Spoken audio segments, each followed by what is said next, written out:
About 1,000 North Koreans killed fighting Ukraine in Kursk, officials say.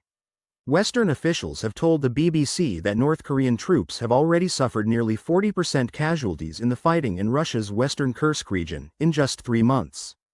The officials, who spoke on grounds of anonymity, said that out of the estimated 11,000 troops sent from North Korea, known as DPRK, Democratic People's Republic of Korea, 4,000 were battle casualties. That term comprises those killed, wounded, missing or captured.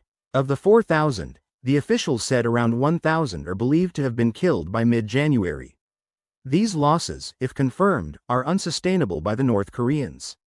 It is not clear where the wounded are being treated, nor even when and to what extent they will be replaced. The figures point to an extraordinarily high cost being incurred by President Vladimir Putin's ally, Kim Jong-un, as he seeks to help him evict Ukrainian forces from Russia ahead of any possible ceasefire negotiations later in the year.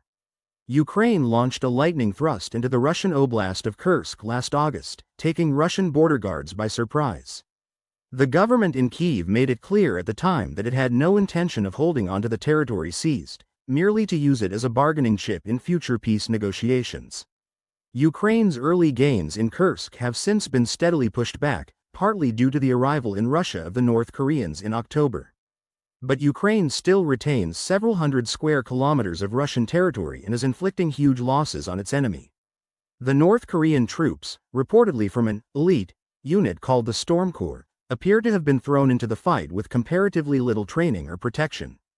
These are barely trained troops led by Russian officers who they don't understand, says the former British Army tank commander, Colonel Hamish de Breton Gordon. They are being thrown into the meat grinder with little chance of survival. They are cannon fodder, and the Russian officers care even less for them than they do for their own men. Reports attributed to South Korean intelligence say the North Koreans are unprepared for the realities of modern warfare, and appear especially vulnerable to being targeted by Ukrainian first-person view, FPV, drones, a weapon that has been a familiar part of the battle space further south in Ukraine's Donbas region for years now. Despite this, Ukraine's top military commander General Alexander Syrsky warned earlier this week that North Korean soldiers were posing a significant problem for Ukrainian fighters on the front line.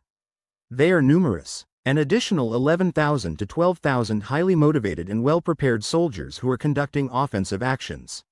They operate based on Soviet tactics. They act in platoons, companies.